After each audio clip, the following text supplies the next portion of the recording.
not the వినాలి. time to regret. Why were you born in such a village? Why did you go to such kind of schools?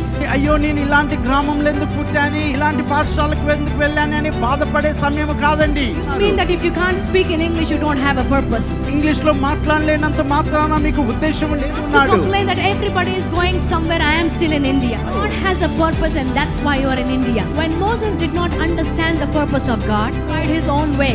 మరి మోషే తన సొంత మార్గమున After that ప్రయత్నించాడు. for 40 years he did not hear the voice of God. మరి 40 సంవత్సరాలు దేవుని యొక్క స్వరమును ఆయన వినలేదు. So today, not understanding your purpose. మరి మీ యొక్క ఉద్దేశమును Oh, అర్థం I want a చేసుకోకుండా visa, I want to go out, I want UK, I want US. Be careful. Maybe the voice of God will be shut down in your life forever. దేశానికి వెళ్ళాలంటే జాగ్రత్త, దేవుని యొక్క స్వరము ఆగిపోతూ ఉందేమో నీ జీవితంలో. Are in this nation, in this city for a purpose. And if you have not heard the voice of God, మీరు దేవుని యొక్క స్వరము విననట్లయితే you better hear the voice of God.